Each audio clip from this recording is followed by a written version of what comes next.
우리 다 같이 일어나셔서 할렐루야 찬양대 찬양에 맞춰 묵도드림으로 8월 첫째 주 낮 예배를 하나님께 드리겠습니다.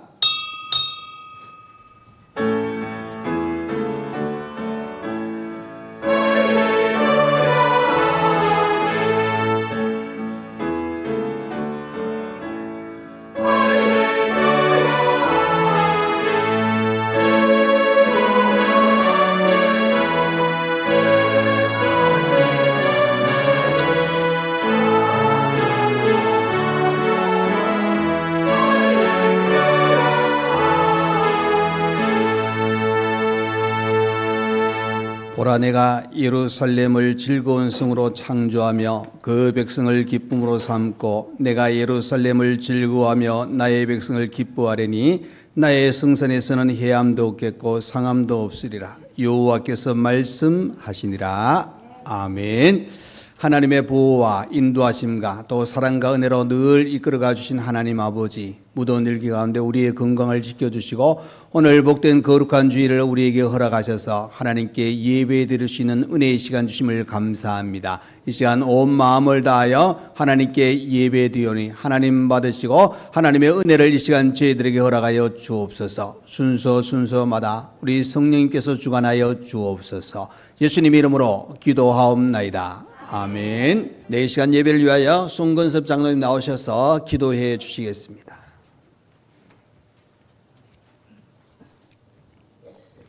우리에게 만가지 은혜를 베풀어 주신 하나님, 늘 지켜주시고 보호하여 주신 은혜에 참으로 감사를 드립니다. 이 시간에 우리가 한자리에 모여 몸과 마음과 뜻과 정성을 모아서 하나님 앞에 예배 드립니다. 하나님 호명하여 주시고 연락하여 주시옵소서. 예배를 통하여 우리와 하나님과의 관계가 회복되고 주변을 살피고 우리의 죄가 사함을 받는 은혜의 시간이 되게 하여 주시옵소서. 말씀과 믿음과 성령으로 충만한 시간이 되게 하여 주시옵소서. 하나님, 8월을 시작합니다. 연일 계속되는 이 더위 속에 우리 성도들 지치지 않게 하옵소서. 더욱더 건강을 지켜 주시옵소서. 우리 각 기관들, 전도기관, 교육기관 하나님 사명을 잘 감당케 하여 주시옵소서. 주를 위해 헌신하는 것이 가장 귀하고 가치 있는 이름을 기억하게 하여 주시옵소서. 우리 상림교회가 하는 일이 하나님이 일이 되게 하여 주시옵소서. 하나님 안에서 지역사회를 전도하고 선교하며 사명을 잘 감당케 하여 주시옵소서. 특별히 교회를 위해 헌신하는 직분자들, 교사들, 교육자들 하나님 선한 능력으로 보호하여 주시옵소서. 이 시간 목사님을 통하여 말씀이 선포됩니다. 우리에게 큰 울림 있게 하여 주시옵소서. 찬양대의 찬양 하나님께서 홀로 영광받아 주시옵소서.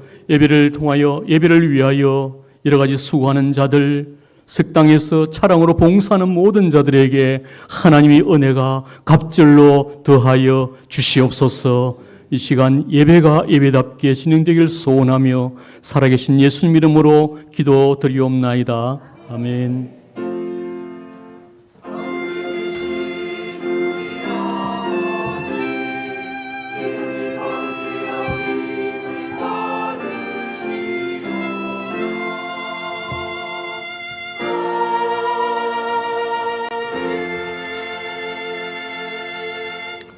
네, 이 시간 우리 하나님 말씀을 보시겠습니다. 하나님 말씀은 신약성경 마태복음 5장 5절의 말씀입니다.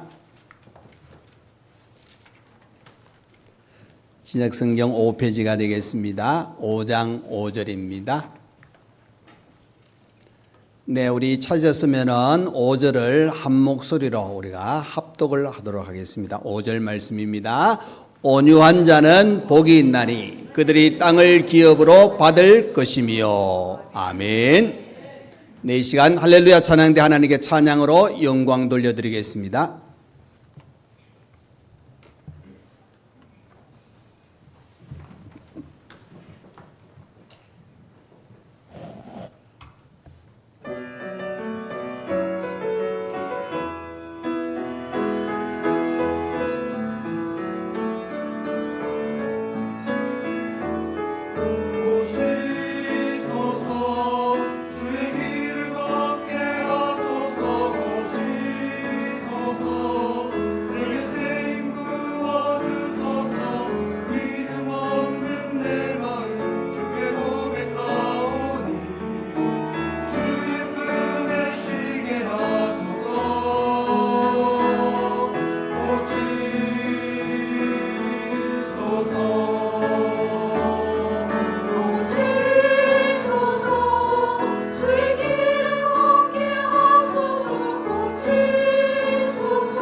감사합니다. 우리가 계속해서 팔복의 말씀을 보고 있습니다. 우리 첫 번째 시간에 심령이 가난한 자라는 제목으로 함께 우리가 말씀을 진행하는데, 심령이 가난한 자는 하나님을 바라보고 살아가는 길이라. 그래서 예수 그리스도를 떠나서는 우리가 아무것도 할 수 없다는 고백의 신앙이 나오는 그 마음, 심령이 가난한 자의 그 모습입니다. 그래서 우리 자신의 것을 다 비우고 주님으로 가득 채워서 살아갈 때 천국을 상급으로 얻는다 하고 말씀하고 있습니다. 그리고 두 번째 시간에는 바로 애통하는 자는 복이 있나니, 애통하는 자가 바로 슬퍼서 우는 자라 그랬습니다. 그 슬픔은 어디서 오느냐?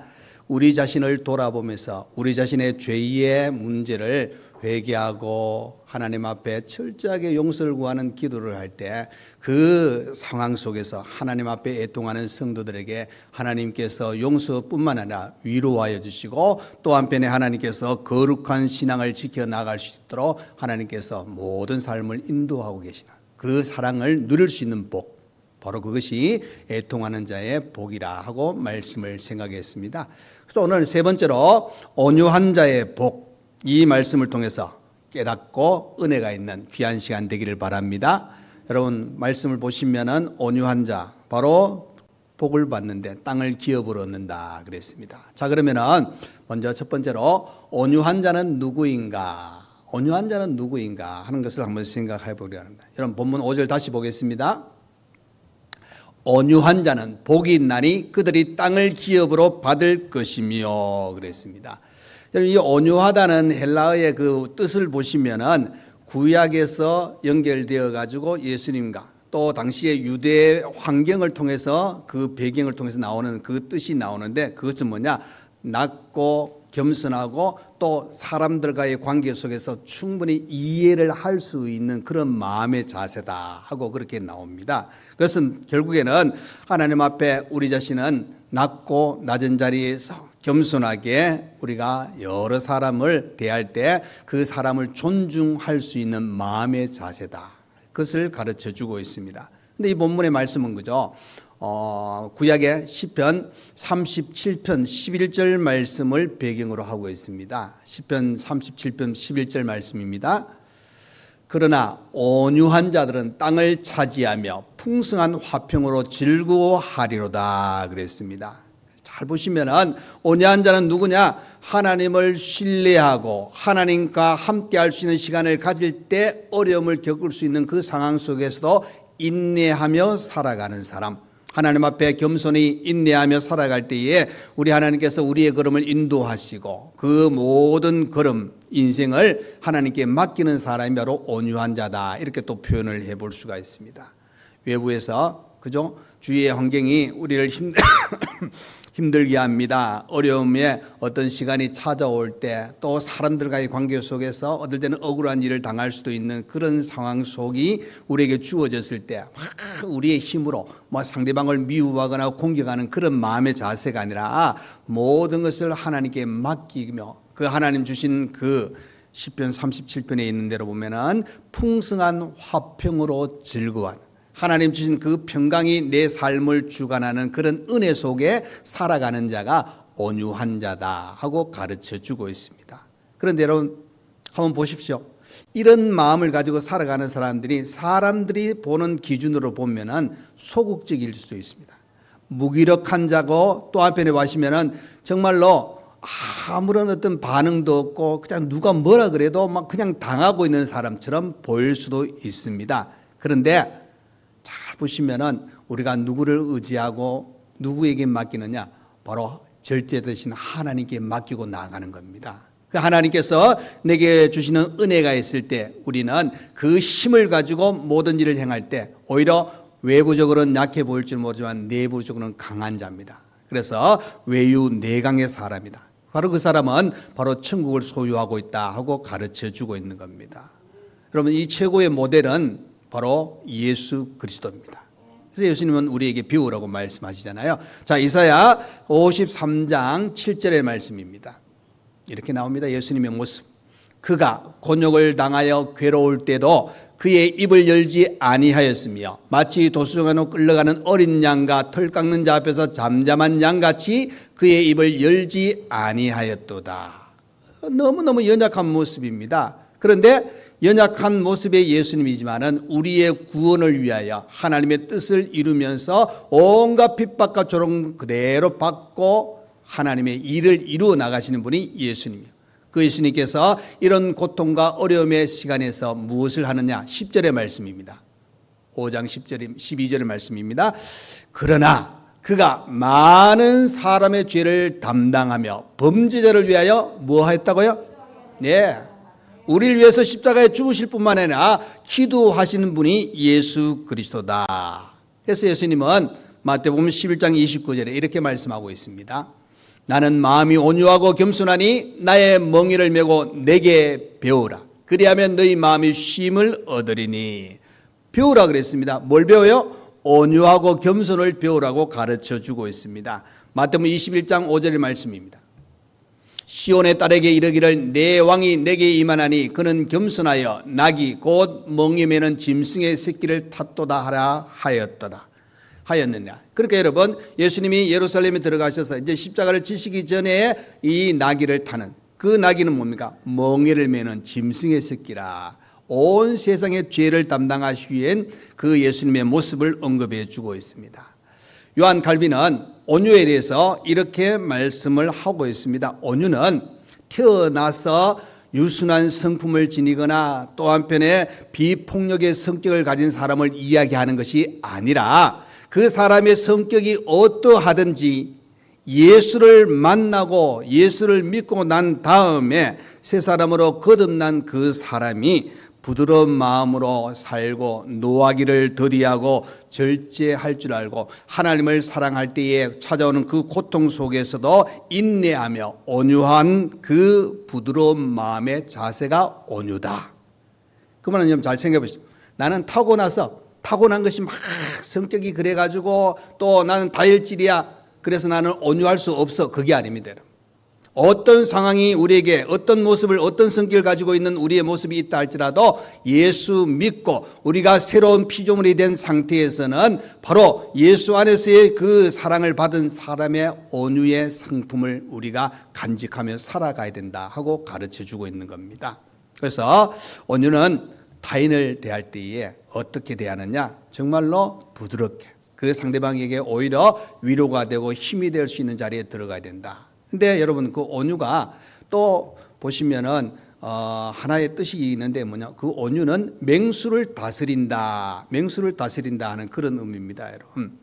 요즘은 여러분 거의 뭐 몇 집 빼고 다 갖고 있잖아요. 강아지, 그죠?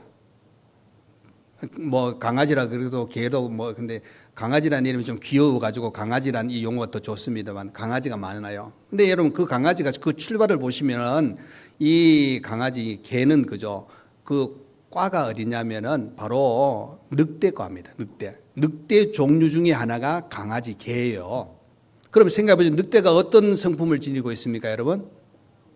예, 사납습니다, 여러분. 또 늑대가 한번 뭐 입을 벌리고 껑하면은 다 사람들이 좀 위협을 당할 수 있는 그런 모습을 우리가 생각해 볼 수가 있습니다. 그런데 세월이 지나가지고 이제 집에서 기르다 보니까 늑대라는 개념은 저희 없어요.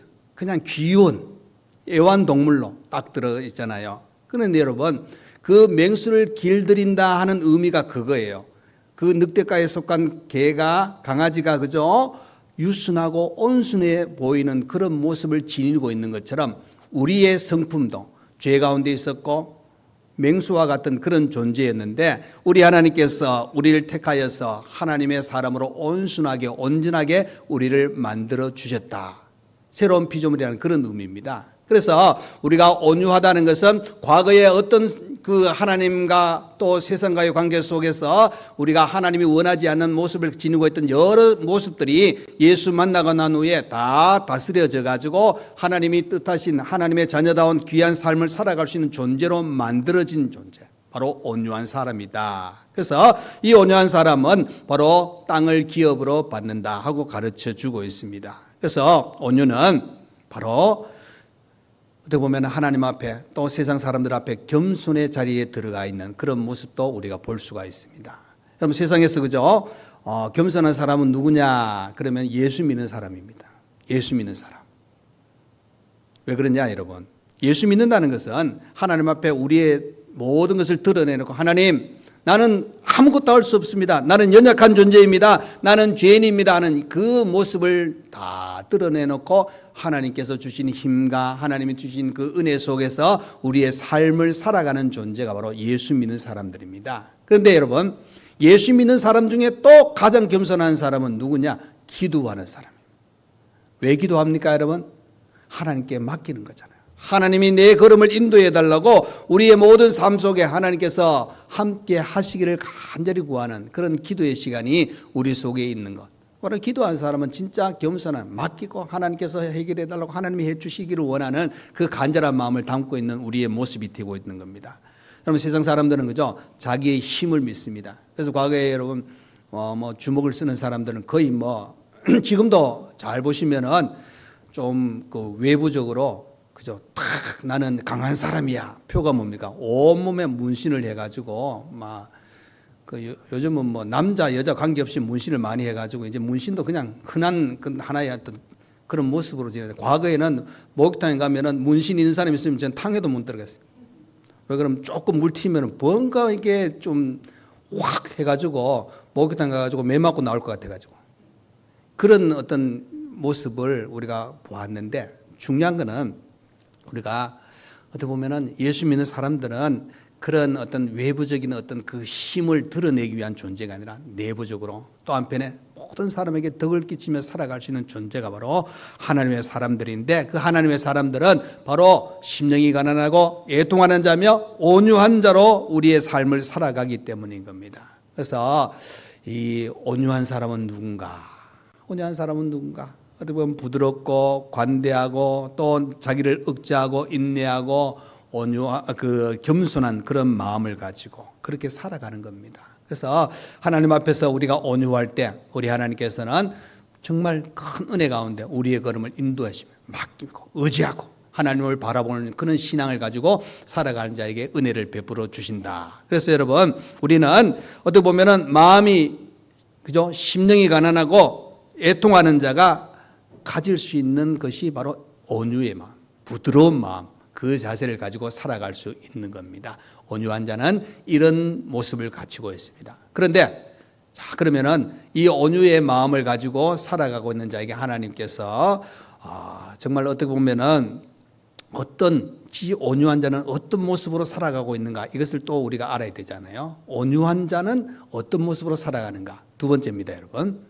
바로 하나님께 완전히 맡기는 사람. 완전입니다, 여러분. 적당히가 아닙니다. 완전이라는 단어가 참 중요합니다. 적당히는 그죠? 왔다 갔다 해도 아무 상관이 없어요. 완전이라는 것은 왔다 갔다가 아니라 내 것은 내려놓고 철저하게 하나님 중심입니다. 온유한 자는 그죠? 하나님 말씀에 순종합니다. 하나님이 원하시고 하나님의 뜻 안에서 우리는 순종한다는 사실입니다. 그래서 시편 37편 5절 말씀입니다. 내 길을 여호와께 맡기라. 그를 의지하면 그가 이루시고 그랬습니다. 그러니까 여호와께 맡기는 겁니다. 여호와께 의지하면 그가 이루어 주신다 하고 가르쳐 주고 있습니다. 여러분 하나님께 맡길 수 있어야 됩니다. 그것도 어떻게 해요? 완전히 맡겨야 됩니다. 완전히. 모든 것을 창조하시고 인간을 창조하시고 보기 좋았다라고 하시며 우리의 걸음을 인도하시고 함께 하시는 그 은혜와 사랑을 베푸신 하나님께 완전히 맡기시기를 간절히 축원드립니다. 여러분 바울은 그죠? 바울 서신을 통해서 에베소 교회, 골로새 교회, 디모데에게, 디도에게 이런 말씀을 했어요. 어떤 말씀하냐면은 권면의 말씀이죠. 겸손하고 온유한 사람이 되며 사랑으로 서로 결점을 덮어주고 서로 참아주는 너그러운 사람이 되라고 그렇게 이야기합니다. 더 나아가서 하나님의 선택을 받았습니다. 생명을 얻었고 하나님의 깊은 사랑을 잊고 살아가는 자가 바로 성도들이다. 그러니까 다른 사람을 따뜻하게 친절하게 대하고 겸손하게 온유와 인내로 사람들을 대하라 하고 편지를 보냅니다. 그리고 믿음의 아들 디모데에게 이렇게 이야기합니다. 디모데야, 너는 하나님의 사람이다. 악을 피하고 옳고 선한 일에 힘쓰고 하나님을 의지하고 다른 사람을 사랑하며 인내와 온유로 살아가라. 디도에게는 아무도 비방하지 말고 다투지 말고 관용하며 범사의 온유함을 모든 사람에게 나타내기를 기억하라 하고 이야기합니다. 결국 여러 교회에 이 바울 서신을 쓰면서 했던 이야기가 뭐냐? 하나님의 백성인 하나님의 자녀들은 온유하고 겸손하고 사람을 덮어주면서 은혜 안에서 살아갈 수 있는 그 삶을 살아야 된다. 이건 여러분 또 한편에 보시면은 성도답게 살아가는 비결입니다. 누군가 우리에게 묻습니다. 예수 믿습니까? 예. 예수 믿으면 어떻게 살아야 됩니까? 물어봤을 때 여러분 뭐라고 대답하시겠습니까? 여러분 기본은 예배, 찬송, 기도하는 건 기본입니다. 근데 우리의 삶의 모습 속에서 그 묻는 의도는 우리가 어떻게 사느냐 이것을 물어볼 때 우리가 어떻게 대답해야 되겠습니까? 하나님의 자녀답게 우리 하나님이 원하시는 것을 우리가 잘 알고 살아가는 것이 참 중요합니다. 근데 이 또 온유라는 표현이 그죠? 신약의 표현을 보면은 착하다 하는 그런 의미도 또 담고 있어요. 착하다. 그래서 예수님께서 제자들에게 말씀하셨잖아요. 마태복음 5장 16절입니다, 여러분. 이같이 너희 빛이 사람 앞에 비치게 하여 그들로 너희 착한 행실을 보고 사람들이 그죠? 이 제자들의 믿음의 이 성도들의 착한 행실을 보고 하나님 그죠? 너희 하늘에 계신 너희 아버지께 영광을 돌리게 하라. 우리의 착한 행실이 중요하다는 겁니다. 그래서 사도 바울도 에베소에 가보시면은 성도들에게 착하고 의로움의 열매를 맺으라고 빛의 자녀들은 이렇게 살아가야 된다고 이야기하고 있습니다. 또 고린도후서 9장 8절의 말씀입니다. 하나님이 능히 모든 은혜를 너희에게 넘치게 하시나니 이는 너희로 모든 일에 항상 모든 것이 넉넉하여 모든 착한 일을 넘치게 하게 하려 하심이라. 자, 여러분 우리를 택하여 하나님의 자녀로 삼으신 우리의 삶 속에 착한 행실을 통하여 하나님의 영광과 이 착한 행실을 넘치게 하는 그런 은혜의 자리에 우리가 들어가길 원하시는 하나님의 뜻이 담겨져 있는 것을 보게 됩니다. 자, 여러분 성경에 보면 온유 그러면은 대표적인 인물이 하나 나와요. 바로 그건 모세입니다, 여러분. 모세를 어떻게 이야기하느냐? 민수기 12장 3절에 이렇게 표현합니다. 모세에게. 이 사람 모세는 온유함이 지면의 모든 사람보다 더하더라. 자, 여러분 모세의 그 삶, 특별히 이제 지도자의 부르심을 받고 난 후의 삶을 보시면은 자, 하나님께서 모세에게 애굽으로 가라 그랬잖아요. 백성들에게 찾아가라 그랬잖아요. 실제로 백성들에게 찾아가는 건 모세에게 원치 않은 일입니다. 왜? 바로 왕을 피해가지고 도망해 있는 상태였기 때문에 백성들을 만나러 가서 자기가 그곳에 애굽으로 들어가서 거기에 걸리면은 잡히지 않습니까? 두렵지 않습니까? 그런데 하나님께서 가라고 말씀하셨을 때 그대로 순종하는 장면을 보게 됩니다. 그런데 더 어떻게 보면 황당하고 두려운 시간을 하나님의 이야기하는데 너는 바로에게 가가지고 이스라엘 백성들을 이제 하나님이 약속한 가나안 땅으로 이끌어 가기 위해서 이야기하라. 내보내주라고 이야기하라고 전하라는 겁니다. 애굽에 들어가는 그 자체도 두려운데 바로 왕에게 찾아간다? 쉽지 않잖아요. 그런데 모세는 그대로 순종합니다, 여러분. 그리고 이제 출애굽에서 그 광야 여정을 간 동안 이스라엘 백성들이 얼마나 모세에게 원망하고 불평을 합니까? 그럴 때 모세가 그들에게 야단치고 혼내고 아닙니다, 여러분. 그 모세는 그들을 향해서 어떤 마음을 가지고 있느냐 그대로 그의 마음을 표현합니다.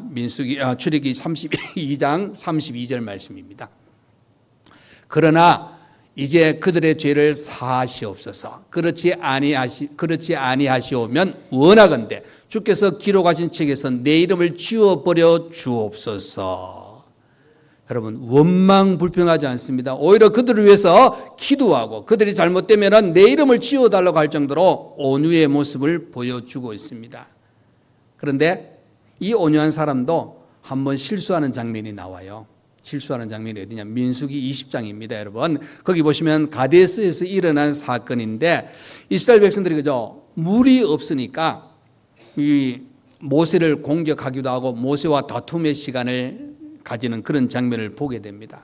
평소 같으면은 늘 부드럽게 대하고 또 기도했던 모세였는데 그날따라 조금 화가 났는 것 같아요. 그러니까 이제 물이 없고 원망하는 그들을 이제 하나님께서 그 모든 상황을 보시고 모세에게 말씀하시는데 그 말씀을 듣고 난 후에 모세가 이런 행동을 취합니다. 민수기 20장 10절 11절 말씀이에요. 모세와 아론이 회중을 그 반석 앞에 모으고 모세가 그들에게 이르되 반역한 너희여 들으라. 우리가 너희를 위하여 이 반석에서 물을 내려 하고 모세가 그의 손을 들어 그의 지팡이로 반석을 2번 치니 물이 많이 솟아나므로 회중과 그들의 짐승이 마시니라. 여러분 모세가 뭐 했죠? 거기 보면 반석을 2번 쳤습니다. 그러니까 물이 났어요. 이적이 행해졌잖아요. 그런데 여러분 그 이적이 나중에 모세에게는 그것이 하나님의 책망을 듣는 자리에 들어갑니다. 분명히 하나님 말씀대로 순종해가지고 이적을 행하였는데, 자 민수기 20장 12절 말씀입니다. 여호와께서 모세와 아론에게 이르시되 너희가 나를 믿지 아니하고 이스라엘 자손의 목전에서 내 거룩함을 나타내지 아니한 고로 너희는 이 회중을 내가 그들에게 준 땅으로 인도하여 드리지 못하리라 하시니라. 거기 땅이 뭐죠? 바로 가나안 땅이지 않습니까? 이스라엘 목전에서 내 거룩함을 나타내지 아니한 고로 거기에 이제 인도함 받지만 왜? 그냥 물을 냈는데 뭘 잘못했기 때문에 거룩함을 나타내지 못했다고 하나님께서 모세에게 이런 말씀을 하실까? 그 이유가 나와요, 여러분. 20장 8절입니다. 20장 8절에 지팡이를 가지고 내 형 아론과 함께 회중을 모으고 그들의 목전에서 너희는 반석에게 명령하여 물을 내라 하라. 내가 그 반석이 물을 내게 하여 회중과 그들의 짐승에게 마시게 할지니라. 차이점이 뭐죠? 그렇죠. 너희는 반석에게 명령하여 물을 내라. 요 하나님의 말씀이에요. 그런데 모세는 뭐 했죠? 반석을 거기에 보면 지팡이로 2번 쳤다. 차이점은 그거예요. 어떻게 보면 큰 차이점도 아니잖아요. 뭐 하나님 시킨 대로 했는데, 그런데 하나님께서 그것을 어떻게 이제 보시고 말씀하시느냐? 먼저 이제 아론의 죽음에 대해서 하나님이 이렇게 말씀하세요. 민수기 20장 24절입니다. 아론은 그 조상들에게로 돌아가고 내가 이스라엘 자손에게 준 땅에는 들어가지 못하리니 이는 너희가 무리바 물에서 내 말을 거역한 까닭이니라. 얼마나 고생했습니까? 아론이, 그죠? 모세를 도와가지고 이스라엘 백성들이 인도에는 그 길에 앞장섰잖아요. 그런데 가나안 땅에 못 들어가요. 그 이유가 뭐죠? 너희가 무리바 물에서 내 말을 거역한 까닭이니라. 여러분 잘 아셔야 돼요. 뭐냐? 하나님의 말씀은, 그죠? 더하거나 빼거나 하면은 안 된다는 사실입니다. 있는 그대로입니다. 하나님 말씀 그대로 우리는 그 말씀대로 살아야 됩니다. 내 편리대로 이것은 지켜도 되고 안 지켜도 되고 이 문제가 아닙니다. 그대로입니다. 또 거기에 말씀을 더하거나 빼서도 안 되는. 하나님께서는 모세에게도 아론에게도 그렇게 했지만은 모세에게도 뭐라 그러느냐? 자, 신명기 32장 50절 51절 말씀입니다. 내 형 아론이 호르산에서 죽어 그의 조상들에게 돌아간 것 같이 너도 올라가는 이 산에서 죽어 내 조상에게로 돌아가리니 이는 너희가 신광야 가데스의 무리바 물가에서 이스라엘 자손 중 내게 범죄하여 내 거룩함을 이스라엘 자손 중에서 나타내지 아니한 까닭이라. 똑같죠. 무리바 물에서. 그러니까 하나님의 말씀대로 순종치 아니하는 그런 자리에, 그렇게 해서 그 자리에 들어가지 못한다. 참 우리 생각해 보기를 바랍니다. 모세 정도 되면은 이렇게 되어질 때 뭐라고 생각해요? 우리 입장에서 하나님 참 너무하세요. 잘했잖아요. 열심히 했잖아요. 그런데 한 번 실수했다고 왜 거기에 못 들어가게 하십니까? 이렇게 우리가 보통 상식적으로 이야기할 수 있는 내용입니다. 또 어떻게 보면 모세가 했던 그 여러 가지 그의 사역의 그 사명을 보면은 어떻게 보면 당연히 그렇게 이야기할 수도 있겠죠. 그런데 여러분, 말씀은 그 모세에게 이렇게 말씀하셨을 때 모세는 그대로 받아들입니다. 순종하는 겁니다. 그리고 더 중요한 거는 33장에 가보시면은 이스라엘 지파를 향하여서 축복을 빌어주는 모세의 모습을 보게 됩니다, 여러분. 그러니까 여러분, 어떻게 보면은 인간적인 어떤 결론에 어떤 인간적인 판단으로 하나님 왜 그렇습니까 하고 이야기할 수 있는 상황이지만은 모세는 받아들이고 순종합니다. 그리고 오히려 이스라엘 백성들에게 축복을 비는 그런 장면을 보게 됩니다. 여러분, 이 모습이 한 예가 될 수 있겠지만은 전체적인 이 모세의 인생을 어떻게 표현하냐, 민수기서에 있는 대로 온유함이 지면의 모든 사람보다 더하다는 그런 평가를 받는 그런 자리에 모세가 들어갔다. 신약에 가보시면은 마태복음 17장이나 마가복음 9장에 나오는 예수님 변화산성에서 일어났을 때 제자들에게 보였던 모습이 뭡니까? 예수님과 거기 엘리야와 모세, 바로 이 천국의 모습을 미리 보여주면서 거기에 거하고 있는 자가 누구냐? 모세라는 것을 가르쳐주고 있습니다. 여러분, 온유한 자가 그 땅을 기업으로 받는다, 이런 은혜가 모세에게 찾아왔다는 사실입니다. 그래서 여러분, 온유함은 하나님께 맡기는 겁니다. 여러분, 하나님께 맡기시길 바랍니다. 하나님께서 우리의 걸음을 인도해 주실 겁니다. 하나님께서 우리의 형편을 보시고 우리의 모든 삶을 온전히 이끌어가 주실 것이기 때문에 맡기시고 의지하시기를 간절히 축원드립니다. 자, 세 번째로 온유한 자의 복은 땅을 기업으로 받을 것입니다. 여러분, 땅을 기업으로. 자, 5절 다시 한번 보겠습니다. 온유한 자는 복이 있나니 그들이 땅을 기업으로 받을 것이며. 여러분, 그것은 아까 시편 37편 11절에서 인용되었다 그랬잖아요, 이 말씀이. 그러면 거기서 이야기하는 게 뭐냐? 바로 약속의 땅입니다. 약속의 땅은 무엇입니까? 가나안 땅이잖아요. 가나안 땅. 자, 예수님께서 많은 사람들에게 이 이야기를 했을 때에 바로 그들의 머릿속에는 두 가지가 떠오를 겁니다. 하나님이 약속하신 그 가나안 땅, 그리고 현 시점 환경을 보면은 로마 속국으로 있었기 때문에 하나님께서 우리를 회복시켜 주실 것이다, 그런 생각을 가질 겁니다. 그런데 여러분, 더 중요한 것은 이스라엘 듣는 백성들은 그런 생각을 가졌지만은 예수님이 이 말씀을 한 의도는 다른 의도입니다. 그것은 바로 영적인 의미에서 예수를 통하여서 믿고 하나님과의 관계가 회복된 자에게 하나님은 하늘나라를 차지하게 주실 것이다, 그런 의미입니다. 그러니까 여러분, 땅을 기업으로 받는다는 그 의미 속에 예수님의 그 진정한 의미는 뭐냐? 구약의 이스라엘 백성들이 그죠? 하나님의 약속을 따라 가나안 땅에 들어간 것처럼 신약의 예수 그리스도를 믿는 자들은 바로 하나님의 나라, 즉 새하늘과 새 땅에 들어가게 되리라 하고 말씀하고 있는 내용입니다. 그러니까 여러분, 온유한 자는 예수 안에 속하여 있기 때문에 우리는 천국을 소유하는 자, 땅을 기업으로 얻는 귀한 자리에 들어가는 겁니다. 고린도후서 6장 10절의 말씀입니다. 근심하는 자 같으나 항상 기뻐하고 가난한 자 같으나 많은 사람을 부유하게 하고 아무것도 없는 자 같으나 모든 것을 가진 자로다. 여러분, 믿는 자는 이런 은혜가 있습니다. 모든 것을 가진 자, 하늘의 복과 땅의 복이 우리에게 주어진다는 것을 가르쳐 주고 있습니다. 로마서 8장 17절 말씀입니다. 자녀이면 또한 상속자, 곧 하나님의 상속자여 그리스도와 함께한 상속자니 우리가 그와 함께 영광을 받기 위하여 고난도 함께 받아야 할 것이니라. 뭐죠, 여러분? 상속자라고요. 상속자는 아버지가 가진 것을, 모든 것을 받을 수 있는 사람이에요. 하나님께서 우리에게 주시는 그 모든 것을 누릴 수 있는 자가 누구냐? 우리 한번 손을 이렇게 들어보세요. 참 날도 덥지만 이렇게 해서 가지고 우리 가슴을 한번 쳐보세요. 누구 거요? 예, 내 거는 잘하시네. 예, 여러분 것입니다. 하나님이 이런 은혜를 주시는 겁니다. 온유한 자에게. 여러분, 그러면 한번 생각해보면 온유가, 그죠?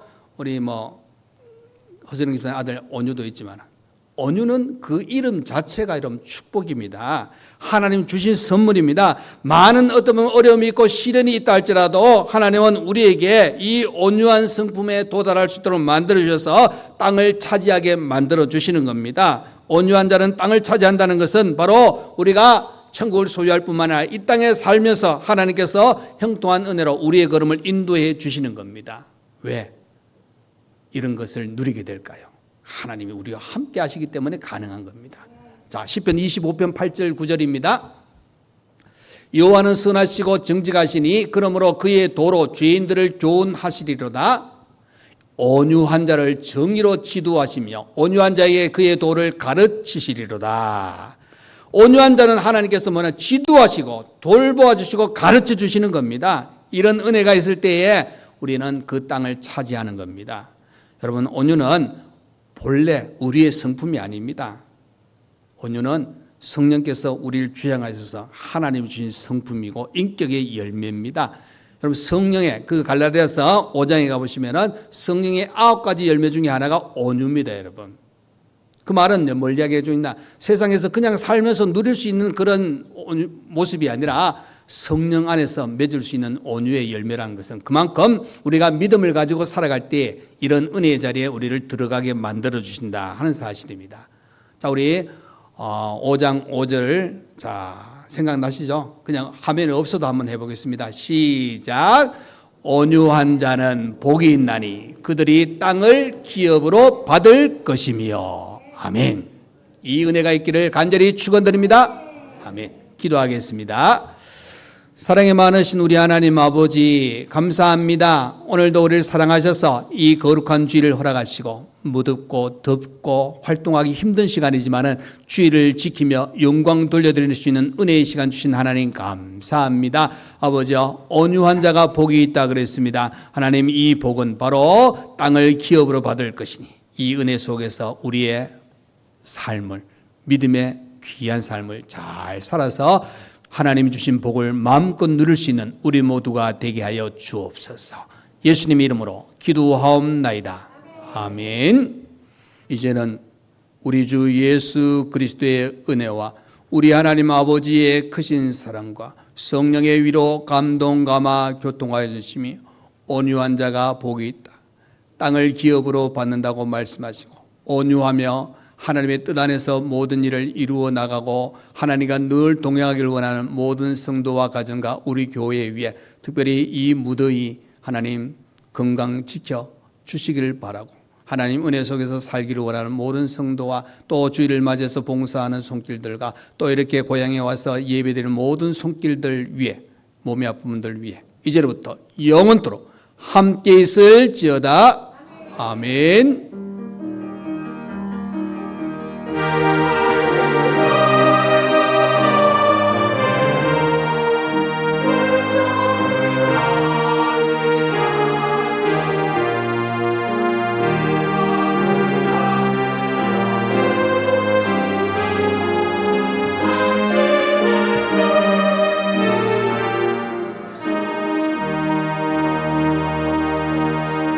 아멘. 감사합니다.